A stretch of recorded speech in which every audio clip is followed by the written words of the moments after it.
क्या बताएं सर हम आपको। अब सोचते हैं तो लगता है हमारी तो किस्मत ही फूटी हुई है।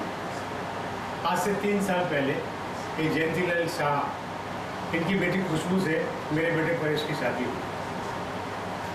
हम जानते हैं, हमें मालूम है कि पैसे में ये लोग हमसे बहुत ऊपर हैं, लेकिन हमने इनसे एक फूटी कौड़ी भी नहीं ली शादी।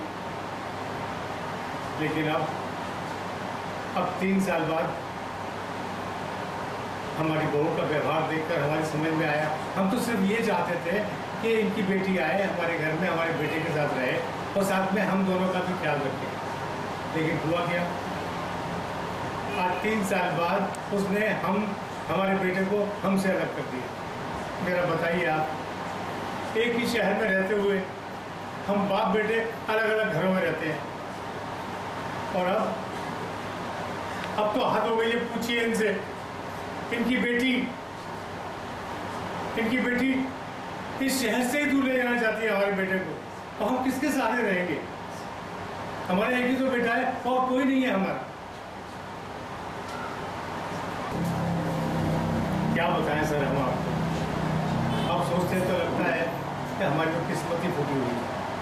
जब 3 साल पहले हमने अपने बेटे परेश की शादी ये जयंतीलाल जी की बेटी खुशबू से की। हमें पता है कि पैसे में ये लोग हमसे बहुत ऊपर हैं, लेकिन हमने एक फूटी कौड़ी भी नहीं ली। हमें तो सिर्फ एक अच्छी बहू चाहिए थी अपने बेटे के लिए।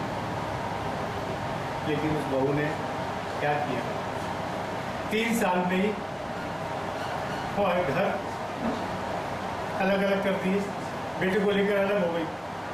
अब आप ही बताइए सर, एक ही शहर में हम दोनों बाप बेटे अलग अलग रहते हैं, हम अकेले। हम तो सिर्फ ये चाहते थे कि हमें एक अच्छी बहू मिले तो हमारे बेटे का और हमारा ख्याल रखे, पर ऐसा कुछ नहीं हुआ।